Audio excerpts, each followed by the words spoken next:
Dear friends, I give you a very warm welcome to another talk brought to you by the Spiritist Society of Bournemouth and Poole Christian Spiritualist Church. I am Fabrício Assunção from the Spiritist Society of Bournemouth. We have our weekly study groups about Spiritism philosophy. If you'd like to take part, please get in touch for further details via our page on Facebook.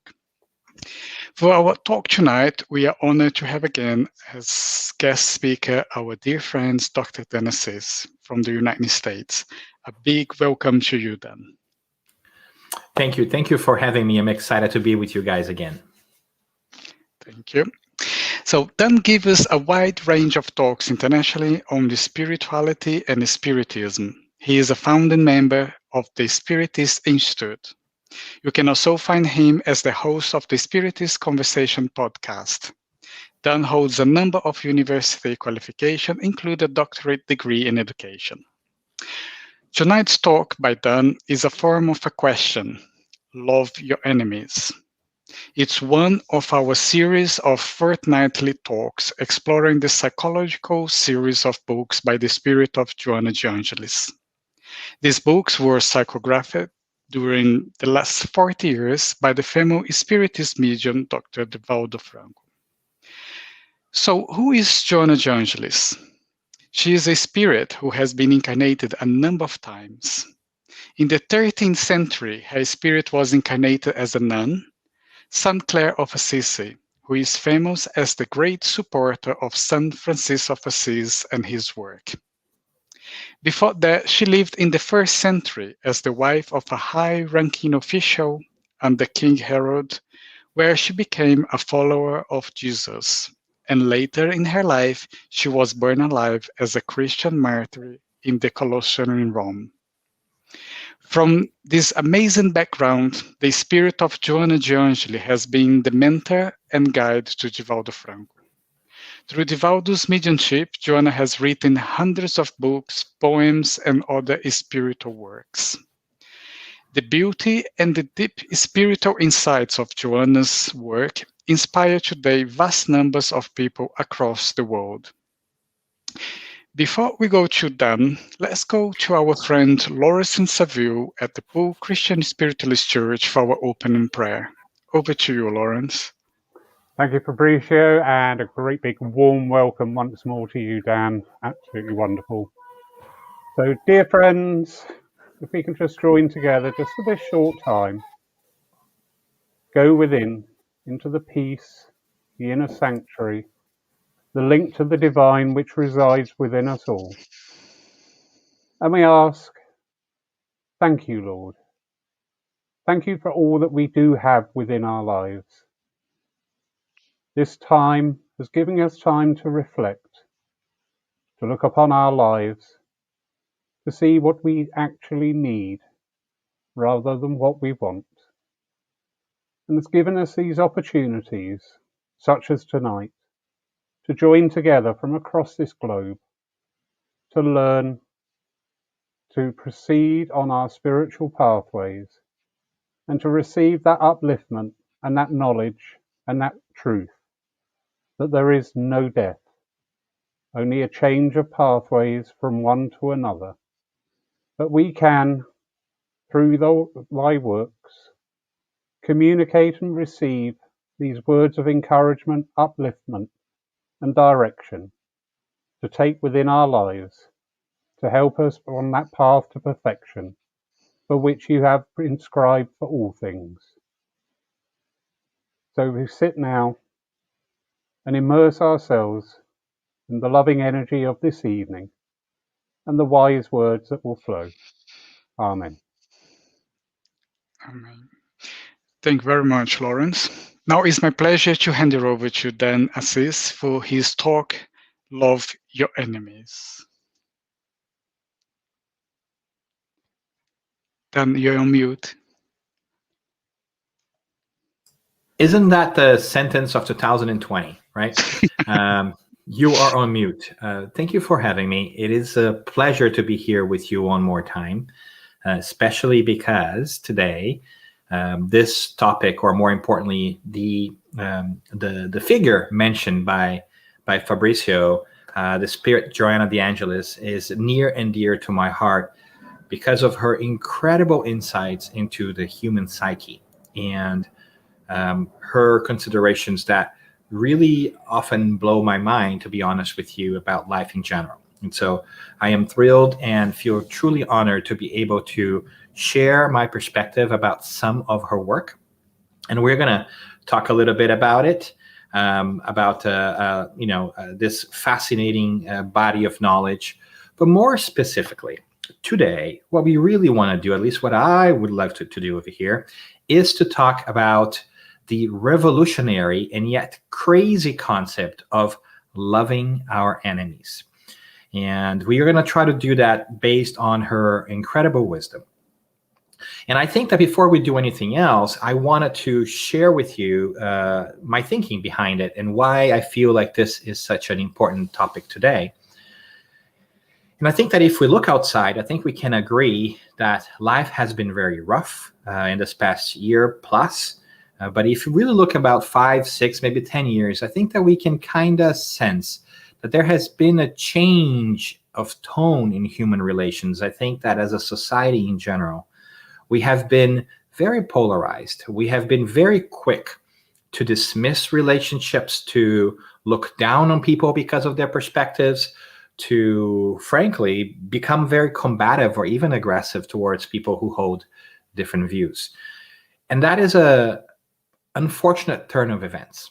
And we can oftentimes say that, the internet has created a situation where we have this virtual courage to tell people off and do all these kinds of things.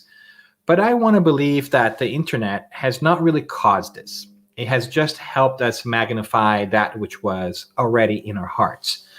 So all of that to say that our ability to deal with people with different perspectives of the challenges that we face in our lives and maintain and improve those relationships are really sort of the core of why we are here. And so we want to explore that idea. We want to explore this concept of sharing love and understanding with those who may not think the same way we do. Now, the fascinating aspect of this to me as well is because we're also going to touch on the idea of, a sentence really that comes from the Gospel of Matthew that says, love your enemies. And that obviously comes from Christ. And that in itself sometimes merits a little introduction, because the concept of loving our enemies is, something that's tainted by the very idea of the Christ itself. And by that, I mean that many of us have perhaps had less than stellar encounters with organized religion. And in doing so, we have been exposed to a Christ, to a Jesus that might not necessarily be accurate. And how do we say that? And correct, or at least honor the true image of the teachings of this incredible spirit that has come to show us how to live a life of growth and understanding, and of course, love as well. So within that larger frame is how we want to talk about this topic, because this idea that he has proposed that we should pay attention to love in such a way so as to extend that to the people who we think are out to do us harm is crazy. I mean, it sounds crazy in the modern world to say that we should love our enemies. And I think that many people have tried to understand it, have tried to interpret it in different ways, have tried to really make sense of different things. But I think that oftentimes that's dismissed as a novel concept, a beautiful thing in theory, but that's not really practical. And I think that today we want to try to take a stab at that and say, you know what? I actually think he meant exactly that we should love our enemies. But to understand that, to understand love and loving our enemies, I think it becomes necessary for us to take a step back and reevaluate the concept with the help of some higher thinking, of some higher perspective.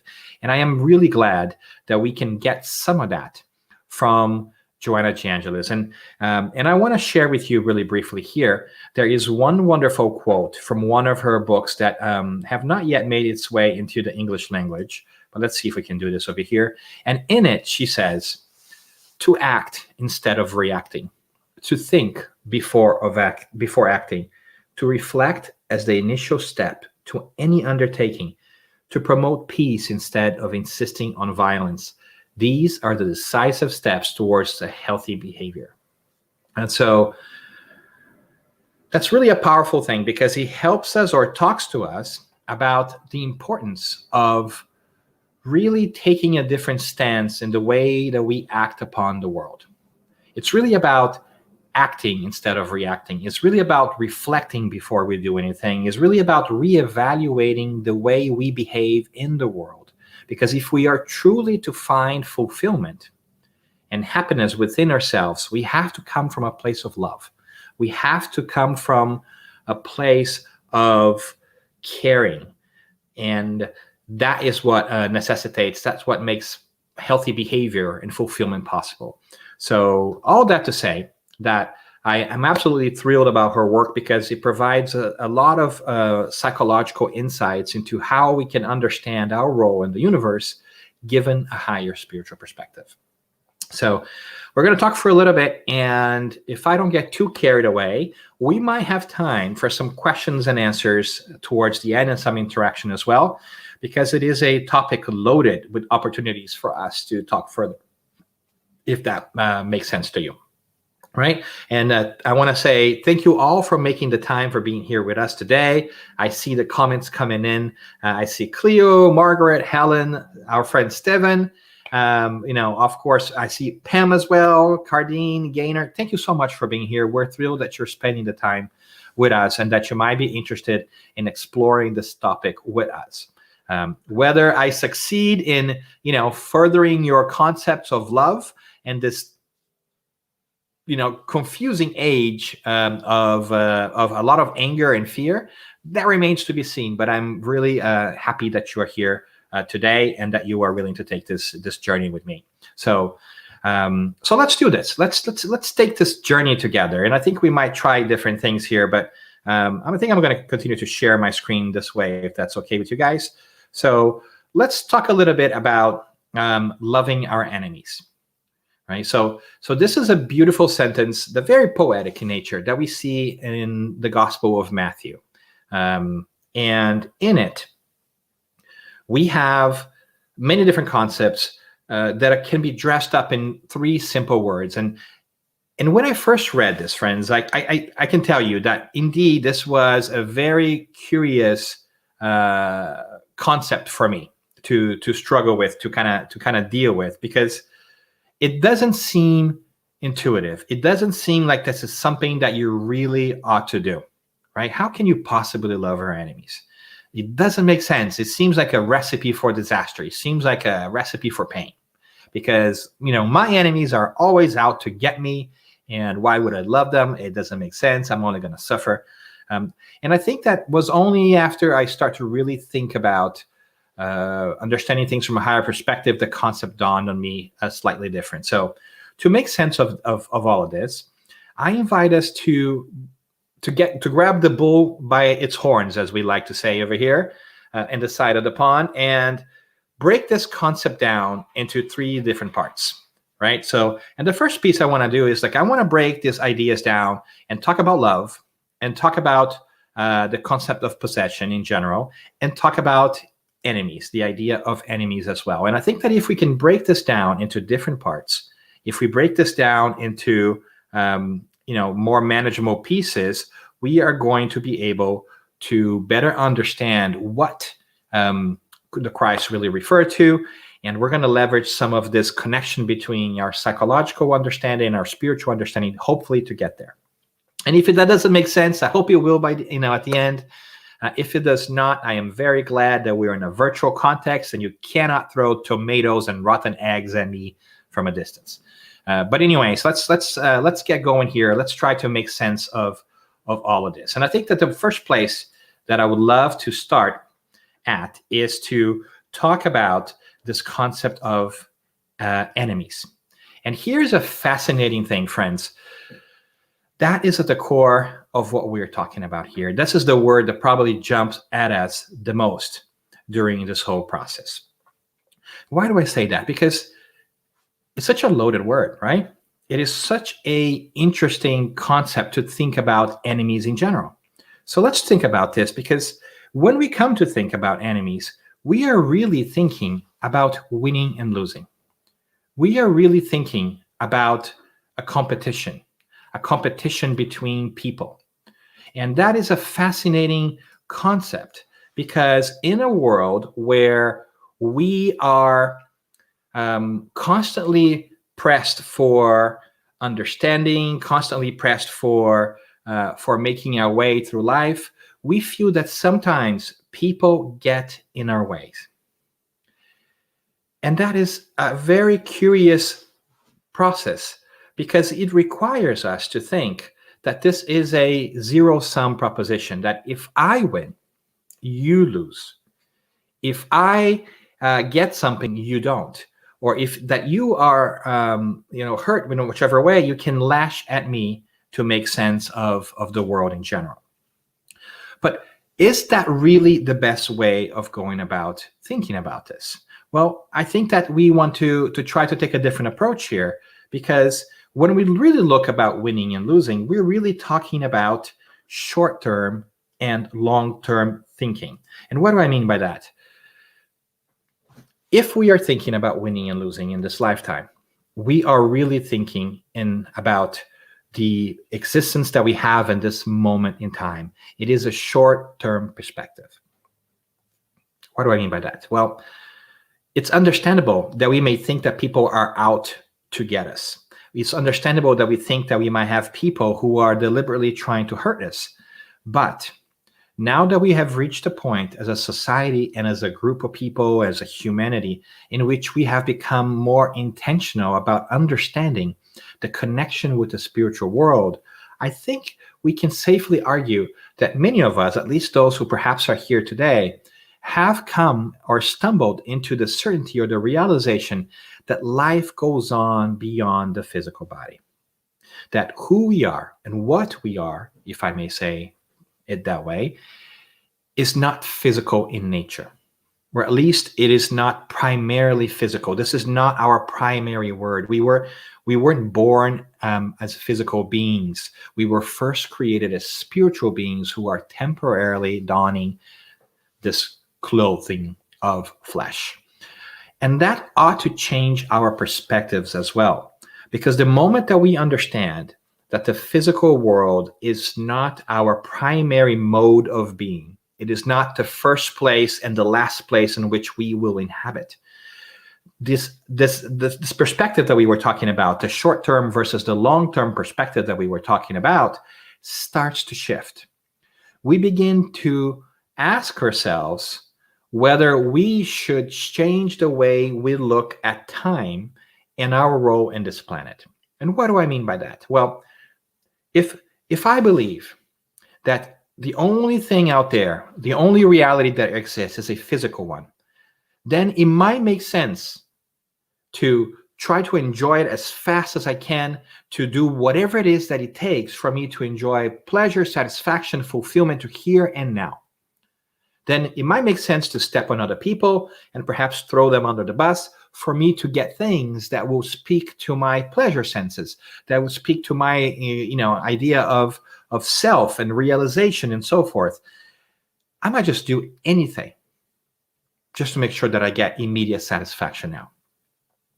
And I think that's the world we live in. It's a materialistic world in the sense that we oftentimes only think of the material and of the here and now, and we forget to tap into this ancient wisdom that has been passed down from generation to generation, and that we ourselves have carried from life to life, that we are immortal beings that transcend the here and now.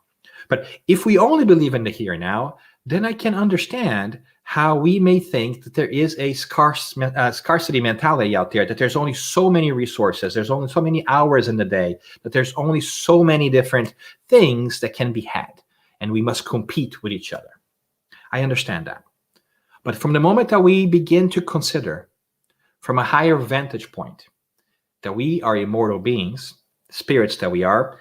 And in great part, we know that through spirit communication, because if we talk to the spirits who are no longer in a physical format or shape or form or body, whatever you want to call it, in corporeal form, then we know that life exists outside the corporeal form, which means that this is not the primary mode of living.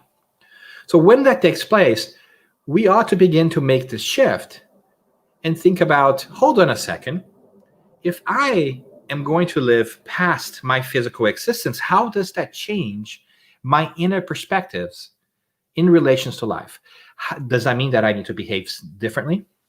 And when we begin to come in contact with so many testimonials from our spiritual friends who are no longer in a physical body and who tell us that life not only goes on past this physical life, but that we return in many different lifetimes as it takes for us to learn our lessons and progress, when we begin to internalize a concept of reincarnation, our perspective changes fantastically. It is almost as if we walk into a movie, right? A movie theater, when we could actually go to a movie theater, a cinema, and we walk in halfway through the story. And when we walk in, we may see a story developing, but we forgot about what came before it. And we don't remember what it was, or we don't know what it is. And such is sort of like our physical life. We come into a physical life, we develop a whole story about what it is and what it isn't, because we just don't have access to what was before. It's sort of like, starting a Netflix series in the middle of it and not having, watched the previous episodes. We forget all of this.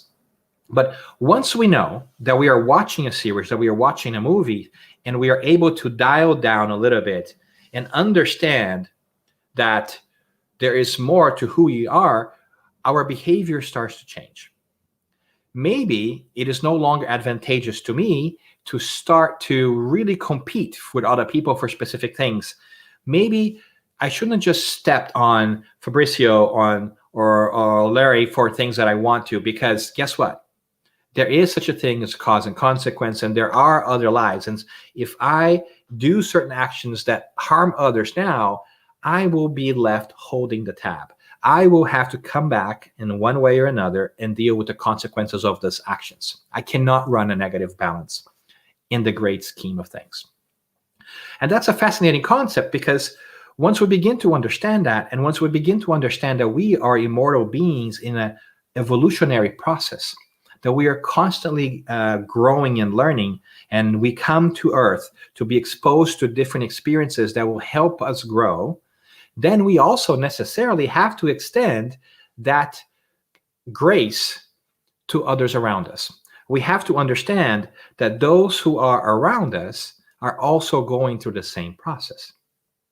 So if I am a work in progress, and I'm constantly working on myself, because I come as a spirit through many reincarnations to do so, to get closer to fulfillment and spiritual nirvana, what have you, then I have to remember that those around me are also in the same process. And that in the process of trying to perfect ourselves, we might rub against each other. We might think momentarily that I need to step in front of you to get something. But that's not who we are in the long term.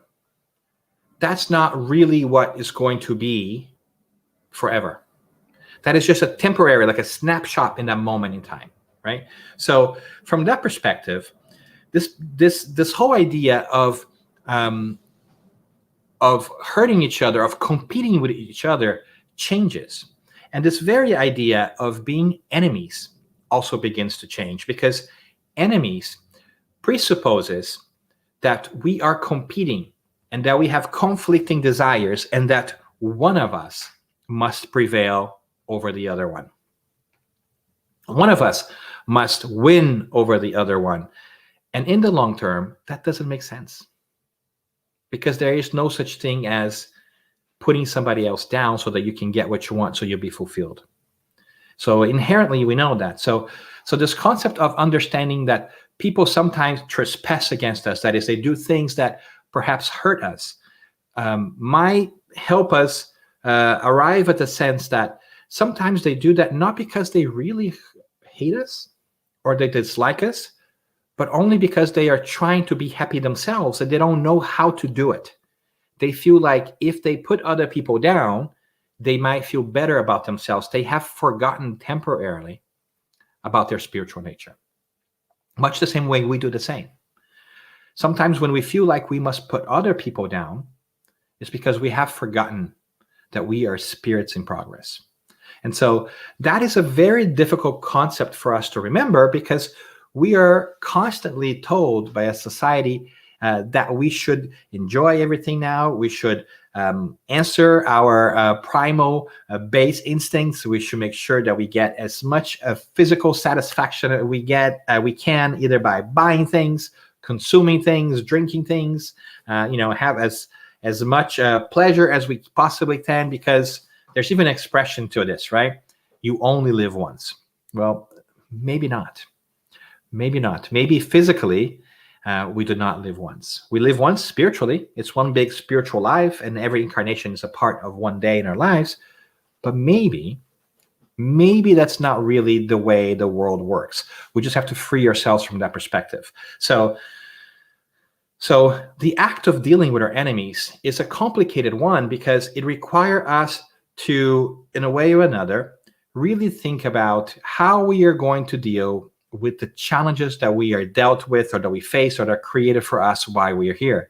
And, and a little quick aside here, specifically, I find the Spirit's book to be an incredible trove of knowledge, shall I say, an incredible repository of wisdom that the spirits, many different spirits, come together to give it to us. And in one question, Allan Kardec asks, what is forgiveness? What is love or charity?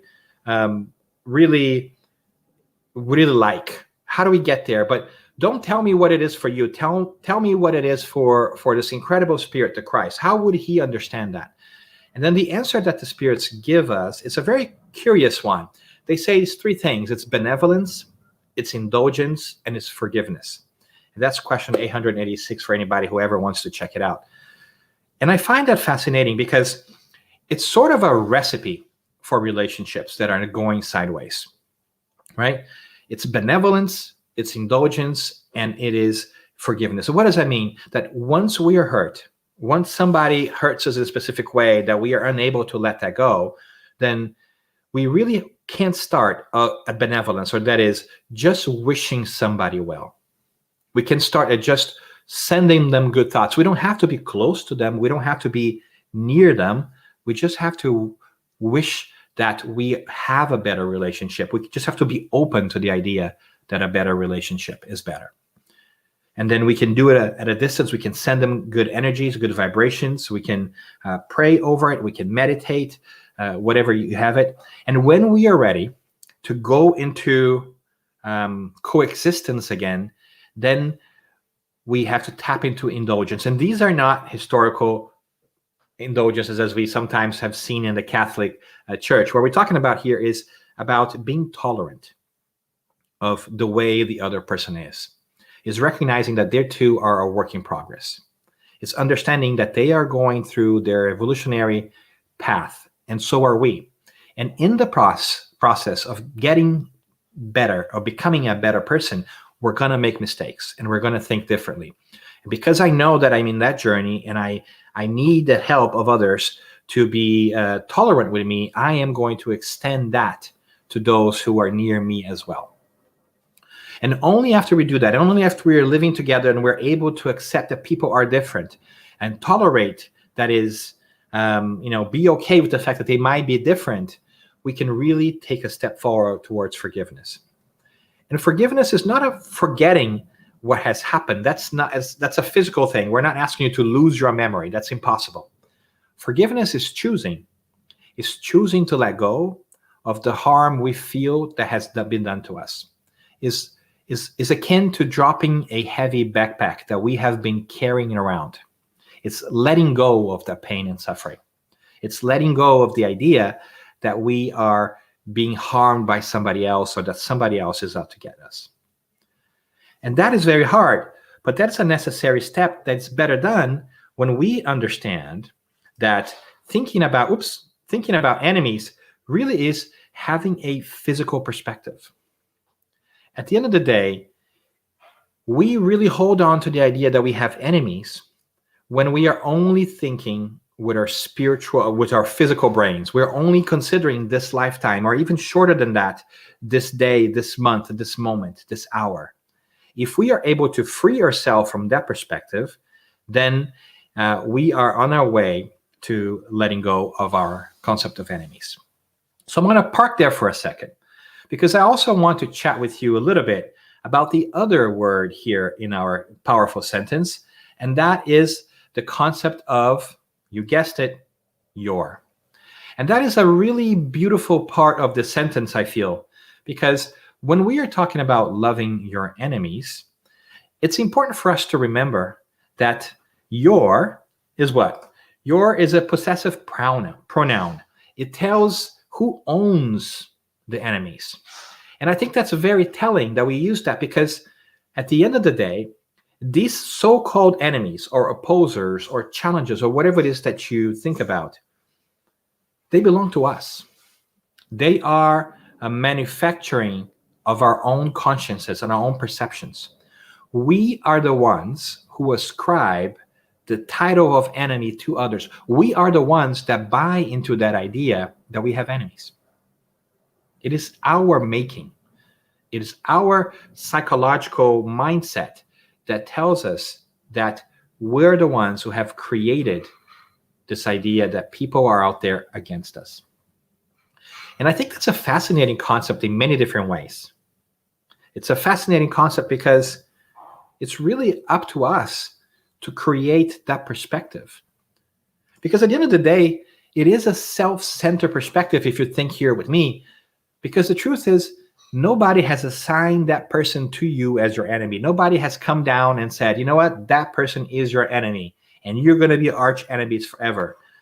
The truth is that we have chosen upon ourselves to define that relationship status as a difficult one and say, I don't like that person.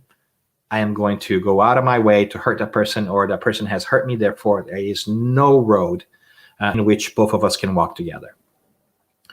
It's a decision that we make psychologically when we think with our physical brains, when we are only centered on our physical existence, when we forget of our immortal status. And why do I say that? Because can we be short with ourselves here for a second? The truth is, whether we think that that is an enemy or not, the universe sort of doesn't care. The universe goes on. Whether we are feeling tons of pain or a little pain, the universe still rolls on. It still moves. The planets still go on. The day is still, moves. The hours are still, slowly wane. The sun sets. The moon shows up. People still move around. They do their things. We are the ones who are getting stuck in this idea that we have an enemy, that we have a problem. It is a matter of our own creation. And I think that's a very modern concept, right? Because we are making this all the time. I mean, if you look at it in the world today, we have all these conspiracy theories that are popping up, and we are choosing to believe them because we almost, it feels like, we want to have an enemy. We want to have somebody else to blame for some sort of shortcomings, for some sort of pain, or for some reason why I have not gotten in this world what I think I want or deserve. Somebody else is holding me down. I don't know who it is, but it's a conspiracy theory. Something out there is doing it. And it might even be the case. And let's say that somebody has the ability to really put you down and prevent you from getting what you want. It's a little bit of a self-centered perspective to think that the whole world would concoct such beautiful plans in which millions of people are privy to, but not you, just to hold you as a human being down. It's really to think positively of ourselves and our role in the universe, that people will do that to us, right? They would spend their entire life creating machinations just to hold us down. But even if that were the case, then what are we going to do about it? How are we going to change our perspective and our behavior? Because either we're going to be in a position to do something about it or not. And if we can't do something about the challenges that are around us, then we just have to live with it. And if we can't do something about it, then let's work to figure that out. But I find that sometimes we really enjoy being in a space where we get to blame other people for the challenges we face. Because that, in a way, gives us some relief to know that we're okay. There's nothing about us that we need to change. The problem is really with other world. It gives us a get out of jail free card. It lets us think that we do not need to change anything about us. We do not need to act differently. We do not need to change the way we behave or treat others. We can just blame and pass the buck up to somebody else. But at the end of the day, it's our choice, our creation, our mental stance that does this. It's sort of like the good old, well, I don't have a glass here. I do have a bottle, but you can't see it. It's sort of like the old idea of the glass is half full or half empty. The glass just is. What we make of it, it's up to us. Whether you think the glass is half empty or half full, the glass just is. And if you believe that the glass is half empty, maybe you're already setting yourself for the perception that something was taken away from you or that something is missing. And therefore, you might be wary of the world. You might be troubled by the challenges of the world. You might think that the world is a scary place in which people take things from each other. Now, on the other hand, if you set yourself to think about the fact that you have been given half a glass, which is more than you had before, then you can be grateful and say, wow, that's wonderful. You know, somebody has taken the time to give me half a cup of water, half a glass of water. That's more than I had before. And you will then trigger a gratitude approach in which you think that people are really kind when they might go out of their way and take their time to give you something. So these are two different perspectives that inhabit the same objective reality that we live in. And the only differentiating factor is our choice on how to see the world. Does that make sense? I hope that I'm not just psychobabbling here, but I think that the point that we're trying to make here is that we have an important perspective on how we attribute meaning to the things around us. And I think that what I find so fascinating about the work of Joanna de Angelis is that she dives deeper into the perception of self and awareness by layering a spiritual perspective in it, because it's hard for us to unsee things when we understand ourselves to be spiritual beings. So when we go back to the idea that we are spiritual beings and that we are creating enemies and that we are the ones who have taken upon ourselves to craft this reality, is our problems, is our enemies. It's not your enemies. It's not his enemies. It's my enemy. I've chosen to take that on. The only way to free ourselves from that is to work on that concept of love. And that is a funny concept too, because I think many of us have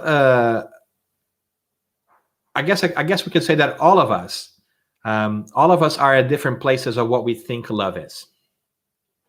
If you ask 10 different people what love is, I think that we might get 10 different answers. And I think that different parts of our lives might give us different perspectives as well. But I think the fascinating part about all of the love piece here is that we need to understand that there's different types of perceiving love. Sometimes we think about physical or sexual love. Sometimes we think about maternal love. Sometimes we think about, passionate or lust or, just a romantic love. Sometimes we think about friendly love. I think all of those are manifestations of love.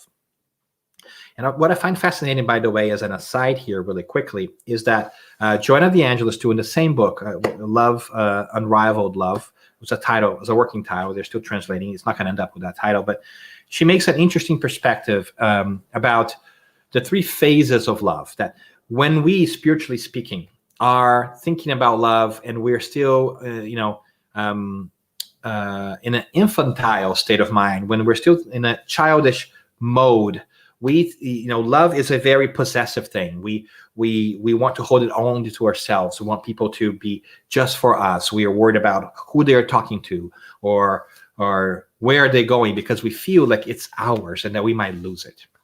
But if we are able to move into the next stage of love, like the juvenile love, the teenage love, then we begin to feel insecure about it, but we're not possessive. Well, we've matured a little bit to the point that we feel like, oh, maybe I don't deserve this. Maybe maybe it's not really something that I should have, but nevertheless we love it. It is only when we mature in our conception of love, when we really let things be the way they are, we accept the other and things as they are, and seek for fulfillment for ourselves. When we surrender these feelings that we have to work through a lot of things, mentally speaking, psychologically speaking, through the process. That's why we come back many times, including, dealing with our sense of guilty conscience and so forth. But my point here is that when we are talking about love and loving our enemies, we are talking about a mature sense of love, a love in which we care for who is the target of that love. Not because we are going to get something back, but because we really are talking about disinterested love. Oh, let me go back here. We are really talking about making sure that we are not asking for anything back, that we are not doing things simply because we expect that they are going to, am I pressing all the wrong buttons here today, people? That they're expecting something in return. That is not so much the case, right? It's important for us to understand that and know that when we are talking about loving our enemies, we are really talking about understanding that they are human beings, or souls better, in progress, and that they're going through their process. And by doing that, we care about them not because they are going to do something that's good for us or give us something back, but because we're going to truly understand them as creations of the divine. And when we do that, then we have the really great news that we are really thinking from a spiritual perspective, that we are really making sense of things, not the way that benefits us, but we are taking our role as, immortal beings that we are. So I say that because once we begin to really reevaluate this idea of loving our enemies from a spiritual perspective, when we make that shift and are able to bring love from a spiritual perspective into our physical perspective, when we're able to shift the way we think and think with our spiritual minds as opposed to our physical brains, we begin to see the other not as a fixed quantity, but as something that's constantly evolving, as immortal beings. And that is a challenge that all of us have. And I think that is the beauty of the message of the Christ in general. And that's why I think he made this invitation to us, that we ought to think not with our physical minds, not with our physical perspective, but transform the way we live our lives. And I think that ultimately, that is the message of this incredible spirit who has chosen to take on physical form 2,000 years ago to show us that we can think and be more than we just see physically speaking, that we can win over this apparent world of injustices and challenges that we face, that we can still be loved and appreciated, and we still have a place in the creation and the universe, even if the physical world doesn't treat us kindly. He wasn't treated very kindly. I think we can agree in many different ways when we read his life a little bit closer. I think he's done wonderful things for other people, and yet those feelings were not always reciprocated. And nevertheless, he persisted in those. He persisted in living rightfully and righteously, and not making his decisions with his physical brain, his physical mindset. His decisions and his speeches and his talks and his lessons are not meant to be understood simply with our physical brain. They speak directly to the immortal spirit, because he was resolute on the idea that he was a spiritual being. So much so that he was able to come back and show us that even though he had lost his physical body, he was still who he was. And I think that's a powerful message for us in this world where we forget our spiritual essence, where we forget everything else that's going on, where we forget that we are spirits first. And if we are able to internalize that, because we have contact with the spirits in a daily manner. I mean, here we are talking virtually about things, but all of us in this broadcast are somewhat aware or attracted to the idea that communication with the spiritual realm is possible and is ongoing and it's normal. It's not something supernatural. So we're in the beginning phase of awakening to this reality. We just need to spend a little bit more time thinking about ourselves as spiritual beings and internalizing that, because we don't often think or devote a lot of our time on a daily basis to think of ourselves as a spiritual being. We wake up and our senses tell us that we are physical beings. But it's important for us to train our minds and our hearts to remember that we have come to be who we are because we have existed many times as spiritual beings that travel from different existence to different existence as we learn to be better beings in general. And once we do that, our mind expands in such a way. When we're able to get into that sweet spot of thinking, we begin to realize that the world around us is not as crushing as it can be. That the perceived competition that we see, it's not necessary. That there is indeed enough for everybody. And that we too are going to survive this. Whether it is a pandemic, whether it is social upheaval, whether it is challenges with other people, we are here to learn things. And in the process of learning, we begin to make space for others. We begin to understand that they too are in the same process. They too are going through this motion. And we need not think of each other as competitors, because there is no finish line for just one person. We only win when everybody wins. And I think that the COVID pandemic, in a roundabout way, has come to give us a lesson on this. There is no point for me to compete with you when it comes to COVID preparedness supplies. There is no point for me to buy all the hand sanitizers, all the cleaners, all the disinfectants out there and keep that in my house if you don't have some either. Because at some point in time, I need to come out of my house. I'm going to need to interact with you. And if you are infected, then chances are I will be too. So it's about learning to think beyond the here and now, the physical world, and understand that there are some bonds of fraternity and collaboration and brotherhood and sisterhood and familyship that we need to go back to and that we need to understand. And in doing so, we begin to break down that idea of enemies. And we begin to free ourselves, and it's our choice, to liberate ourselves from the mindset that the world is out to get us, that somebody else is out to get us. Because we begin to understand that there is order in the whole of creation. And if there is a God, and many of us believe there is, I myself do, then it has to be a positive and loving God. Otherwise, it would not be God by definition. And if there is the case, and it is, our spiritual friends tell us that, we might call it on different names, different perspectives. But if there is a God, and there is, then the challenges we face cannot be bigger than our ability to meet them. Because otherwise, there will be a mean God. So all the challenges we face are in just the right proportion for us to exercise that latent potential that we have within us to grow beyond that which we are right now. That's a beautiful lesson. It's a beautiful reminder when we think with the eyes of the Spirit that we are born for this. We take physical form to deal with challenges like these. We are here now oftentimes because we have asked to be born in this time and place so that we can exercise some of the things that we've been working on, perhaps for many lifetimes.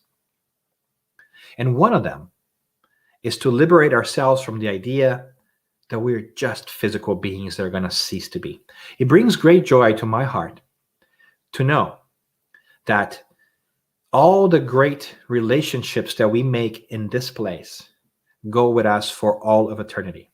All the new friendships that you make in this life, all the efforts that you make to help others, go with you wherever you go in the future. Isn't that beautiful? All the friends that you have will always be your friend. It's an amazing gift. that to make these relationships with each other. And isn't it beautiful to be able to overcome some of the challenges sometimes we have with people? Because when we do that, those bonds become even more beautiful too. Sometimes some of our best friends are those whom we faced challenges before. And those challenges, after they have been fulfilled or solved, become even better. They are forever.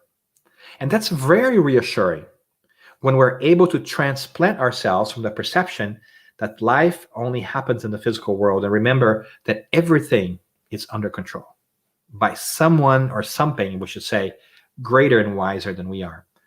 It's very reassuring because as we expand our perspective to not just think about this physical lifetime right now, this part of the movie, this episode in the series, when we think about the whole series, the whole movie, our whole spiritual life, we also are reminded that we have had acquaintances and friends from other lives which we do not remember, who continue to love us and care for us. So, the more we grow in understanding of our spiritual selves, the more it vastly overhauls our physical programming, so to speak, and really show us that everywhere we look, there is love. Not competition, but collaboration. That everywhere we glean, we see that relationships, kindness, and love prevail. We just temporarily forgotten that.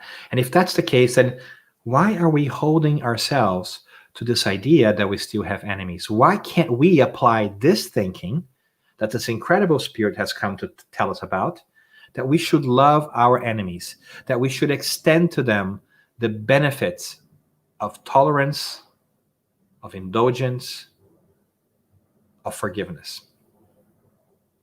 Because in doing this, in bringing this spiritual perspective, in bringing love, not in a physical way, but in a interest way, where we really care about other people, not because they're going to do anything for us, but because we just care for them. What would happen if we were to bring that back into this reality? What would happen if we were begin to live our lives that way? Well, the world would certainly be a better place, for sure. But I think we would also find an incredible sense of joy in our lives, because we would leave behind this fear that somebody is out to get us, or that we are not being taken care of, and that only ourselves can watch over ourselves. I think that once we begin to free our minds from that perspective, when we begin to operate in a higher level of consciousness, when we understand that we're spirits first and a physical body second, we begin to be more Christ-like. We begin to get the teachings of spiritual reality that really have been imparted in humanity throughout. I mean, we talk about the Christ here because he's such an incredible and perhaps the highest example of moral and ethical being that I personally know of. But we cannot forget that many luminaries and sages throughout history have been echoing this message that there is more than meets the eye. I mean, another one that I really enjoy listening to because of his psychological perspective is Buddha, Siddhartha Gautama, who told us that all suffering comes from attachment to impermanent things. If we cling on to things that are not going to last, we are going to suffer. And I think that's the challenge here is too. We can also take that lens and say, if we hold on to the idea that only the physical life matters, then we are going to suffer because everything in life is constantly changing. And that impermanence of the physical world is going to let us down. And so we have to free ourselves to that. We have to put our heart where our treasure is, or our treasure is where our heart is, like we can say. We need to put our mind somewhere else, and that is in the spirit. So the questions that we're left with at the end of the day, when we really begin to think about loving our enemies, is to comprehend that from a spiritual perspective and not from a physical one, is to take to heart this invitation that we have heard from the beginning as well with Joanna de Angelis, when she says that we should really act instead of reacting, that we really need to think before acting, really reflect as the initial step to any undertaking. Because once we begin to think about ourselves as spiritual beings, we really take an important step towards promoting peace instead of insisting on violence, because we know that it is through our spiritual evolution that we will eventually reach the wholesome or plenitude, the fulfillment that we seek. It's very, very, very tall order, but a beautiful one. We only have to give ourselves permission to let go of the matrix that we have created for ourselves, of this perception that I hear now. And I'm really grateful that we have moments such as this one, where we get to take a moment out of our days to think of ourselves as immortal beings, to exercise that spiritual muscle where we get to think for a second, not of our jobs, not of our physical needs or our demands of the everyday life, but to think of us as spiritual beings. I sometimes do this exercise. I look in the mirror and I try to think of, oh my God, I always see this form in front of me, but who am I? I'm not this physical body, so what am I? And so I think the invitation that we have for us as we pertains to this search for inner enlightenment, for inner growth that we see in love our enemies, is to find ways in our everyday life to make the space to think of ourselves as spiritual beings and think about the consequences of what's actually happening. And I end up with a tiny little story here so that we have time to talk, because I know that I've been talking for a while. I think I've told you this before, but I'm going to repeat and you're going to indulge me here because you're practicing accepting me who I am. I think I shared with you that once I went into Home Depot and I was looking for some nails because I needed to do some, work at home. I was going to hang some pictures. And I saw that there were, some nails that had been rusted. And I started thinking about it. Wow, how do you fix these rusted nails? Because these nails are so cheap. They're like cents on the dollar for a pack of, 2 or 3 or 5 or what have you. And it makes no sense to individually sand all of those down because they would cost more than their price. So what do? Do you throw them away? Wouldn't that be wasteful? And then I actually, being me, I asked the helper at the Home Depot to kind of talk to me and explain a little bit about what do you do with these nails? Do you toss them? Do you give them away? So because they're rusty, right? They're not the fancy oxidizing, not oxidizing nails. And so he told me, no. You know what we do? We're actually we get all these rusty nails. We put them in a big vat in a big box, and we just shake them. And by virtue of shaking them, they rub against each other, and in so doing, the rust in the nail falls down. And at the end of the day, you have a beautiful set of new shiny nails. And it dawned on me in that second that we are the nails. Our physical experience are those rusty nails that we are tossed together in this great big container called Earth that we choose to go into so that we can, in friction with each other, understand that we are not going to break another nail or subjugate another nail, but in learning together, to live together, we are going to learn how to tolerate each other, how to make space with each other, and we are going to shed our own rust and come out much better from it. So we're all little nails in an incredible, beautiful blue container traveling to the universe towards something much greater. And that whole journey is a beautiful one, but it beckons us to think of ourselves as spiritual beings and to take the time to sit with ourselves and ask ourselves difficult questions. Am I really considering myself a spiritual being? Am I acting in the way that it matches the values that I have and I hold? And if that's not the case, don't hit yourself over the head. Just think about, what is it that I'm going to work towards, and how will I change my behavior? How will I think about things as opposed to letting my animal instincts kick in and react to things? So to wrap things up, I really do think that Christ really did say, love your enemies, because there is no point in loving us, only those who love us. Anybody can do that. The challenge of us, spirituals in evolution, is to extend our spiritual self and practice the act of expanding our love to those with whom we do not yet see eye to eye. And I think that's the mandate and the invitation of these times, where so many people are finding excuses to think differently and break away from each other. Let us be the ones who bring people together, and begin by doing that with our own actions. Let's not push people away. If we disagree, that is okay. Let's just be the ones who work towards making this earth a better place for all of us. Because at the end of the day, we're going to have to come back here in our next lifetime. So might as well spruce the place up for when we come back, right? So I hope that more and more we have the ability to love each other and love ourselves. And by that, I really mean having a disinterest interest in everything that everybody else does. So I hope that you succeed. You hope that I succeed. We help each other and everybody wins. A rising tide lifts all boats. And with that, I'm going to stop talking about things because there's a lot of abstract thinking in there, and maybe we can have some conversations and some perspectives about things. Thank you, Dan, for that. It's amazing, really good. Before we go to the questions that is coming on Facebook, you mentioned a few words, and a lot of those words resonated a lot to me. And I'm going to explain why. I'm a very big fan of studying Joanna Evangelis. And why is that? Because Joanna Evangelis invites us to rethink about how we're going to expand our conscience from a different level.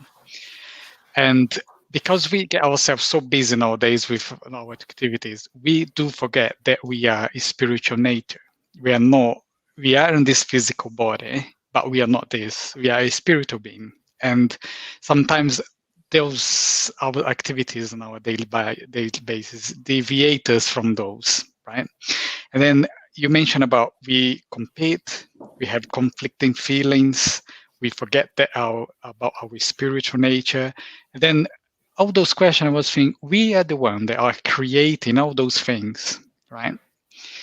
And then then that is why I like Joanna Evangelis, because when you read her books, she invites us to change our mindset, to stop thinking that everything is now again, and then there is something beyond the now.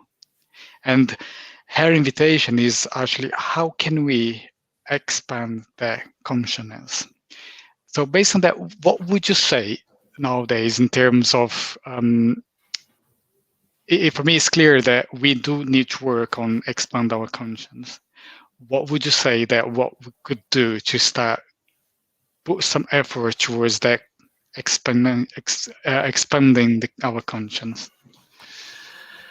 Thank you. I think that is a wonderful question. I think these are the challenges of our days. And I think that's why her work in general is so fascinating and so difficult, because it's so deep in many different ways, right? But I think that the advice that the spirits give us to deal with forgiveness, it's also one that helps us here. So if they told us about benevolence, indulgence, and forgiveness, I think it's important for us to also do the same with us. I think the first step of increasing our awareness is wanting to, is to wish to. So we can do no other work if we don't want to. The work of personal transformation cannot be done if you're not willing to step into it, right? So I think we have to be very clear about that, because sometimes we want to change, but we don't want to change ourselves. We want the world around to change because we want to remain who we are. And nothing in this world remains what it is for very long. We're in constant flux. We're in constant change. The cells in our bodies are dying and multiplying every single day, to the point that in a couple of years, we have completely different cells than we had before. We're constantly in flux. We're constantly changing. The idea of remaining one stagnant thing is an illusion, because we're also learning through experiences and being transformed by interacting with each other. But it's not that you who change me. It is I that change in interacting with you. And so I think the important thing is for us to understand that change to the world, the betterment of the world, won't come from the outside world. We cannot take a pill and feel better about the world in general. That might help during a specific period of time, but at the end of the day, it's important for us to change our mental attitudes towards things, to be willing to do the work of changing. And that once we have the desire, when we have the intention, then the difficult but beautiful process of building our self-awareness goes on. As we turn our eyes, right, inwards and begin to look at our actions and our behaviors, sometimes it's a very difficult process because we all think highly of ourselves most of the time. But we begin to realize that maybe our actions and our attitudes are not in line with what we think we are or what we do. But when we remove the judgment, even from ourselves, and just look at things and say, you know what? I thought that I was a really fair person, but in this instance, perhaps I'm not being as fair as I thought I should be or wish I were. So what does that mean? And I think the natural process, of course, is taking action into that and working on everyday things a little bit at a time. I feel like sometimes we want big change all of a sudden, but I feel like big change is done by small increments, by small steps. And so what are some small steps that we can take today to be better, kinder, more loving human beings, right? So I think that wanting to change is important. I think that being intentional about it is important. Putting the effort to it and sticking to it is very important. And those are really small steps, but they are really difficult steps, because the world still asks us to find the source of our troubles outside and to fulfill those desires with outside things. You are never going to be happy in a longing and fulfillment perspective by buying a new car or a new house, by doing what have you, right? That might give you temporary satisfaction, but it will be like drinking salty water. It will not quench your thirst. So the question is, what will? And do that voyage to yourself and figure out what is the things that make you tick, that satisfy you. And I think that, part of it, when you begin to think about it, has to be when you are helping other people, when you are growing in yourself, when you're learning new things. You're going to find that which resonates for you. Then hold on to that feeling and go after it. But it's a really difficult process, right? It's a really hard process. And I think that there's many, to be honest with you, there are many advantages in the short term, right? When you think about your perspective, to blaming things on other people. Fear is a powerful motivator too. We can get people to do things that we want them to do when we just inject them with the right amount of fear, right? So the question is, can we free ourselves from the temporary short-term perspective by reminding ourselves that we're immortal beings and think about the spiritual perspective and see the long game? When we see the long game, I think it becomes easier, but it takes reminding. It's really hard. And it's nice that we have each other to support each other, because we're not in this alone, right? It's nice to have an opportunity to talk about things like this. It's nice to have study groups. It's nice to have book clubs. It's nice to have a forum with people we love and trust and care about, in which we can talk about important things to see how is it that we progress, because sometimes it's not easily apparent, right? It is an individual sport, but it's nice sometimes to be able to share those experiences with other folks too. So I'm appreciative of the effort that that you guys are doing, the Spirit Society of Bournemouth, and of course the Poole Christian Spiritualist Church as well, to have these forums, to have these venues and opportunities in which we can come together and kick into higher gear mentally and replenish our spiritual energies as well. Thank you, Dan. So, Lawrence, before I go to our friends on Facebook, do you want to ask any question or make any comments? Yeah.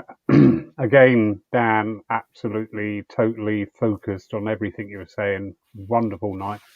I really love the mirror exercise of looking into the mirror and going, okay, what am I really?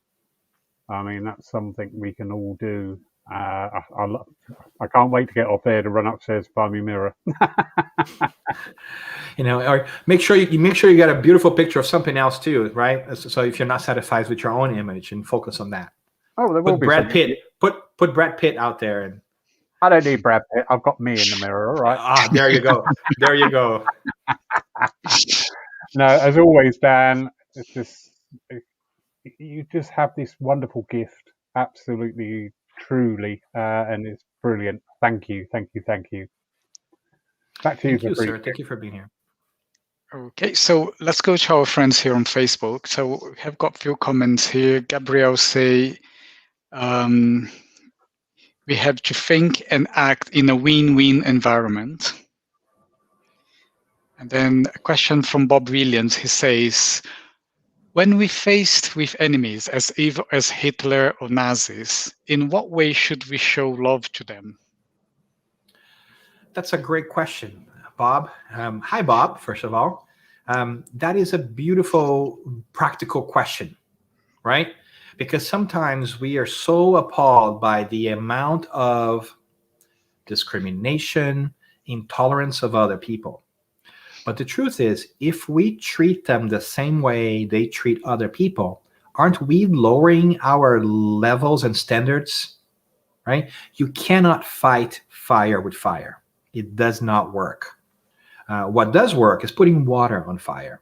And so how can we possibly do it? I mean, I think we have beautiful examples. We can go back to the life of Christ, for instance, and see how he treated those that were clearly out to get him with understanding and love and so forth. But I also want to call here a more practical example, I think close to our own time, is that of Gandhi, who was able to lead a nonviolent revolution that freed a whole country. And that is an unparalleled, I think, accomplishment in the history of our human kind, that we are able to affect change by choosing not to be violent. So when we look at Hitler and the Nazis in general, I think our natural tendency, at least mine, because I'm still working on myself, is to say, oh my goodness, these people don't even deserve to live. What are they doing, right? But when I pause and I remind myself of the spiritual being that I am taken by a greater sense of compassion, because I realize that the path that they are in currently right now is a highly destructive and damaging to them. And then I begin to think about it and say, oh my goodness, they are bringing so much harm to other people. And we know they are going to have to deal with this more, with the moral consequences of their actions. And that might take many lifetimes. It might take many lifetimes for them to undo the harm that they have done to other people. And that fuels my heart because, you know what? Maybe I've done something similar in the past life and I don't know. But I recognize how hard it is to deal with this life. And for me to imagine that these people are going to have to make up, right, in the great economy of karma in life for all that they're doing, fills my heart in anticipation for the challenges that they are going to have. I would also actually argue that when we put our spiritual eyes in, these are the people that least need our frustration and anger because they're already not in a good path. They're the ones who most need our empathy and our prayers because it is only that love that will change their perspective and their trajectory. Because at the end of the day, we cannot force people to be different, but we can show through our own actions and love that it is possible to be different. And if they don't choose to change their ways, right, of course, like Nazis nowadays, we have laws, fortunately, against this. If they're breaking the laws, they should suffer the consequences of the laws. It's society. That's how we live. But from a spiritual perspective, we need to be extra empathic in a way of extra understanding that these brothers and sisters of ours are not bad themselves. They are making bad choices. And how can we help them? We can either help them through action. We can also help them through prayer. And so we can love them in that manner. We can suspend our judgment in terms of sending them the negative vibrations of our thoughts and say, I disagree with the way that you're behaving, and I can see how damaging and difficult that is for many people. And that's not great for these people, nor for you in the long term, because they are going to have to make up for all the damage that they do to other people. It's just a law of nature. You cannot run a free tab. There's no such thing as a free lunch in terms of the world, right? Like you have to be responsible for your actions. We are free to choose what we want to do, but we're not free to deal with the consequences of our actions. We must deal with the consequences of our actions in one lifetime or in many lifetimes. Yeah. Bob, I hope that makes sense. Let me know if that wasn't clear or if that didn't make sense to you. Fabricio just got a message up. Your mic isn't connected. So while we're waiting for... Oh, there you go. That's okay. My brain's not always connected either, so that works. So, yeah. Can you hear me okay? Yeah. Okay. So we have another question that comes from Sue. She says, do you feel that people might agree on a soul level prior to birth to be on opposite sides here upon earth to teach each other, and yet from a higher perspective does us a divine act of love beyond the majority of humanity current understanding. So, Sue, let me pause here and make sure I understand the question, right? Do I feel like people may agree on a soul level prior to birth to be opposite sides? So do we agree to, I think basically what I'm gathering, Sue, is like, do you think that we can agree to be opponents during life so that we can learn something, right? I think that's the one I'm looking at it. Maybe I am not understanding it perspective, but I do think that once I don't think we need to agree to be enemies or to be opponents. I think that it still happens out of a natural process of us being self-centered, or and I want to make a distinction between being selfish and self-centered, right? Because I think sometimes I want to make a distinction that sometimes we do things and we know full well what we're doing, and we do things to get what we want, even if it harms others, and we are aware of that. And that's selfish to me, right? Self-centered is when we do things and we ignore there are other people around us. We don't necessarily feel like they're there, and we don't think about the consequences of our actions. So I do think that most of us are still, in that self-centered spot, and we're working towards something else. So I don't think that we need to agree to be in difficult positions to learn something. I think it just happens normally.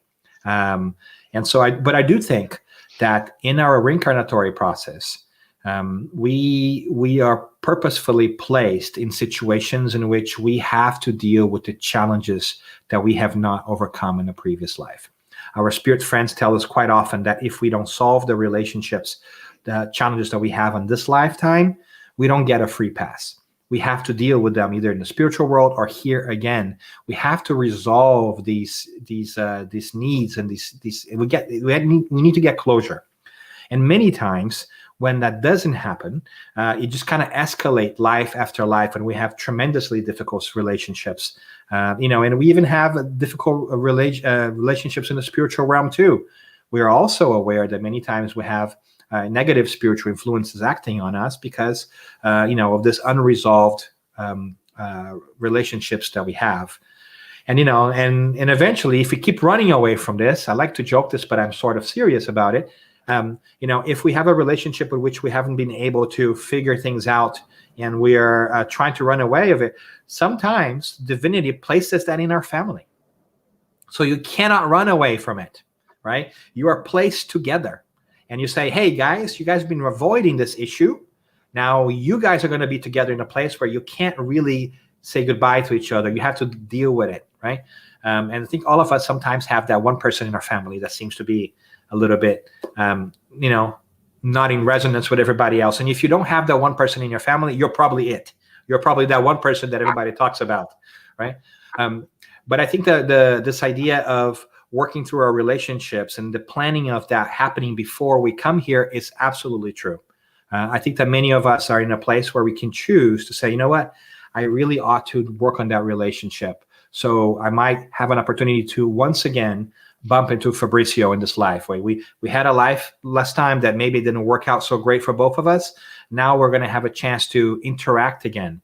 And how we deal with that will determine how fast we can heal that broken relationship. So I think that in many different ways, Sue, we'd also explain sometimes this affinity that we feel towards people, or the antipathy that we feel towards people, right?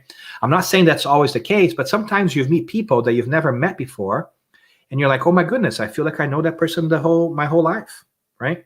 Maybe there are some previous bonds and some affection that has come from us having a relationship before. And sometimes we just interact with people. We're like, you know what? I don't like that person, right? For whatever reason. It's fascinating. It could be our ego, but it could also be like an awareness of things that have not begun before.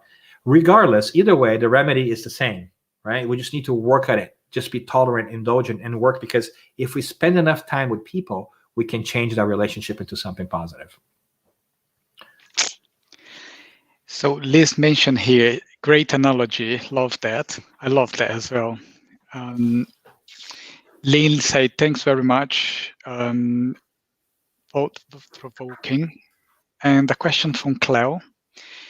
When we believe in reincarnation, We also believe that we had enemies on our previous life. It is something which affects our life today. We don't know any details, who was, what they have done. How do we deal with this hidden enemy? Cleo, great question. And that is true, right? And sometimes we don't know what these past relationships are. And sometimes we want to know so desperately because we're just curious about it. But there is a benefit to not knowing. Think about it with me. Let's think about the other way. What a blessing it is not to remember, because that means we can give ourselves a clean slate. If we remembered, if we carried our memories from life to life, imagine the amount of challenges we would face in the relationships around us. Because remember that we're always evolving, right? We're always growing. And so the more we look back in our past lives, the more likely we are to see that we didn't have great relationships and that we ourselves were not great people either, right? If we're always improving, then the more we look back, the less of a flattering picture of ourselves we're going to have. And so it's really a blessing to forget, to not have memories from previous lives, because then I don't remember the harm that I've caused to Fabrizio, for instance, right? Or the perhaps negative relationship that I had with Larry, right? So by not remembering, I can then be in a position to build that again, right? I can give myself permission to start again. Now, sometimes it does puzzle us, and we want to know why things are the way they are. We may not always necessarily need to know exactly what the details were that caused that. But if we reflect on the relationship, I think we're going to have a pretty good idea of what has happened, right? If we can't interact very well, if we have trouble being in the same room, chances are that we have harmed ourselves substantially. And if we have trouble, in the family piece, maybe the challenges with family, right? If we have, encounter problems in the business world, maybe the challenges with, financial dealings or whatever it is. I think we are going to get a hint from the situation itself of what the relationship was like or was not like from before. I think that it beckons a little bit of reflection for us. We need to stop and reflect about how is my relationship? What are really the heart of the matter here? And why is it going sideways on us? It's something that we don't do very often. We feel those feelings. We know that something's clogging the pipe, so to speak, right? But we don't stop to evaluate what could that be. But regardless, again, whether you know clearly what the challenge was that created that problem or not, the problem is still there and the answer is still the same. We need to smooth it out. We need to find a solution for the problems that we have today. It doesn't change. The solution won't change much by knowing more of what we had in the past. I think that's the beauty of the system is we get the clean slate, we get the memory wipe, so to speak, right? So that we can practice those things again and are not stuck on what has happened in the past. It's a lot easier when we start from zero, right, than having to remember all these different lifetimes that we had before, all these different challenges that we had before. It could be very traumatic to remember all these things before, right? It'll be very difficult to kind of break that negative cycle. So in a way, I think I'm really grateful that I don't remember all the things that I've done in the past, because it gives me the opportunity to think about what is it that I want to do, as opposed to stay stuck on the analysis paralysis of, oh my God, have I done all this? Or, oh my God, that person has done all that to me. I think that will make it harder for us to evolve. Will make it, much more difficult for us to kind of move quickly forward. Okay, so our last question again is come from Cleo. She says, what is your advice about our society nowadays, where we consider people our enemy if they do not have the same opinion as us?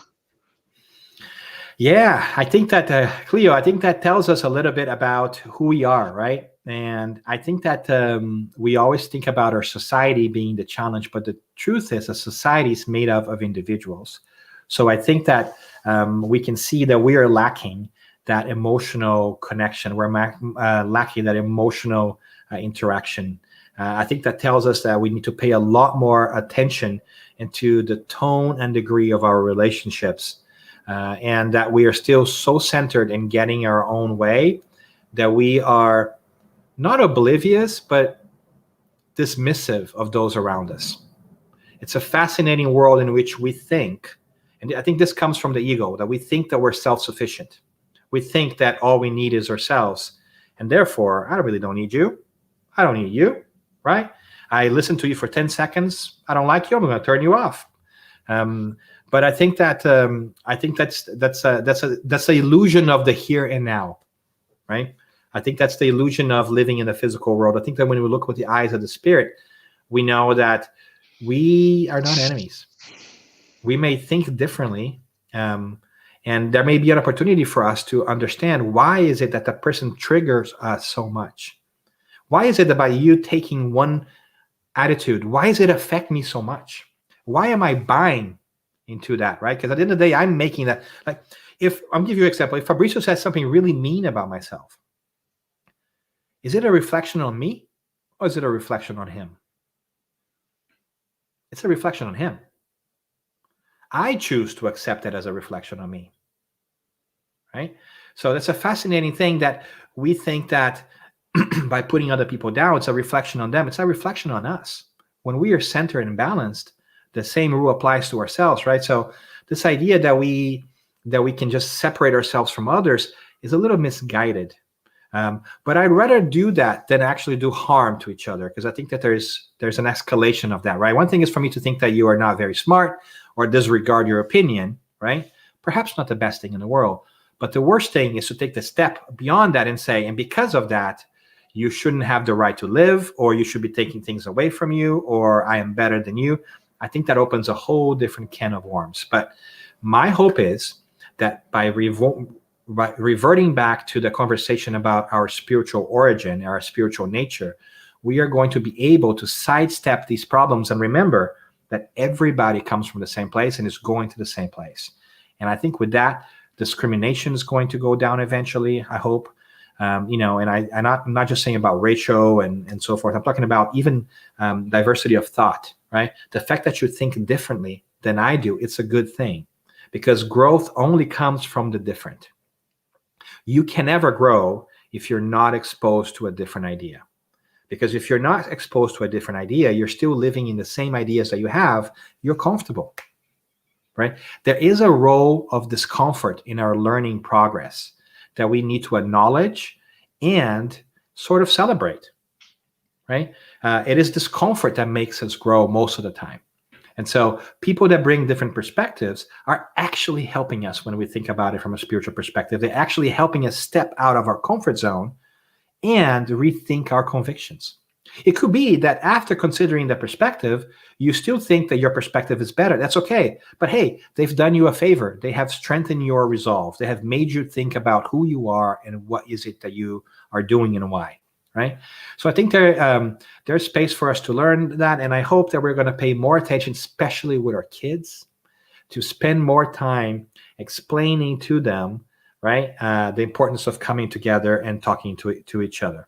I think that's an important thing that we should consider, and we should kind of be very intentional about, is understanding where the other comes from and understanding that they're just like us. Does that make sense? I hope that makes sense, Cleo. Definitely.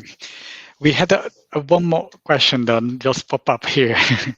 If you don't mind, I will close on this one. Sarah says, I have experienced past life recall spontaneously. Was there a reason I had to know about it? Great question, Sarah. There could be. There could be a reason. I think that obviously it's a very personal experience, and you'd have to reflect upon what the recall is, right? But I would ask myself the questions, how has that served me where I am right now? Maybe that helps me move past a specific stuck point in my life, right? Maybe that helps me give insight into why I am the way I am, or why somebody is the way they are. Whatever happens, the universe does not happen haphazardly, right? It's not just a matter of coincidence. Things happen for a reason. I think we have to stop and try to analyze, why have you been given this gift, or remembering that memory? I think that the good thing to recognize that is that you were prepared to handle it. I think that's a great, wonderful thing to remember. And this is why sometimes we suggest people don't go look for past life memory recalls, right? For fun, right? Because you could unlock things that you're not necessarily prepared to happen, and it could be traumatizing for you to know some of the things that you have done in the past. So let sleeping dogs lie, right? Unless there's an unresolved trauma that you're trying to address, a suggestion the good spirits tells us is let that go, right? I think that for curiosity that doesn't work, but if it has come to you spontaneously, there's got to be an interesting perspective here. So my suggestion is that you are going to be the one to truly figure that part out. If you meditate and reflect upon it and even pray about it and try to understand if the dynamic of that memory, if that recall of that memory helps you in any way. And I think that you're going to see that it does help you in some ways. Maybe it helps strengthen your resolve on the reincarnation piece. Maybe helps you deal with a relationship that's going well or not so well. But absolutely, there's absolutely a reason why you remember that. And you have to kind of squeeze the meaning out of that one. Thank you very much. Then, before I go to the announcements and the closing prayer, is there any close remarks you'd like to make tonight? Sorry, me or Laurie? Both of you. One of us. I talked your ear off. You know, Larry, you say some insightful things there to rescue people from my nonsensical blah blah blah. No, it's been a really informative, and there's so much in there that people will take away, those watching tonight and those watching later on catch up, because there's so many truths in there. You know, we feel right in reacting sometimes to people, but that sort of like, oh, hang on, is that your issue or is that my issue? Exercise again. And it's these little nuggets that people can take away and utilize and work with, you know, to take that heat out of any comment, heat out of any statement, heat out of any reaction that we have. I know my Facebook page is littered with so many comments that I typed out and then looked at it and thought, is that going to serve any good? Actually, no. Actually, no. We won't post that one. It's difficult, but I love the part you said about his tiny steps. You know, we all want that revelation. We all want that huge epiphany moment and everything will be lovely. But it takes work. It takes time. It takes work. And the knowledge that we live forever in one form or another should be that comfort as well, that whatever steps you take in this life, you carry with you. You go forward with them and you take more and you take more and you take more. So it's just that patience, something I really need to learn. Me too. Great. Thanks, Lawrence. So our next meeting then is going to be on the 26th of March. Our guest speaker is Marcelo Neto. He also is from the United States.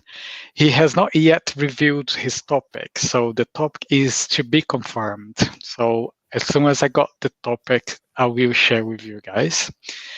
I think we are done. So I would like to say a very good night to everyone from Facebook. And once again done, I'd like to say very, very thank you much for being here with us.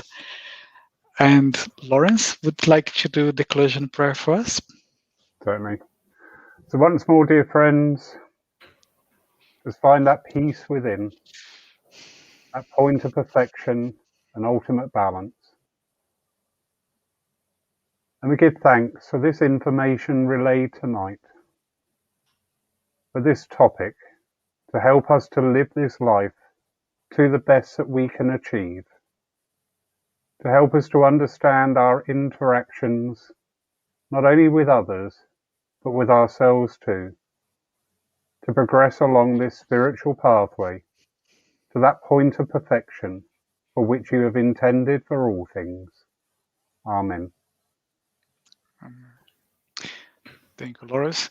Thank you, everyone. And I hope to see you in 2 weeks' time. Have a good night. Bye.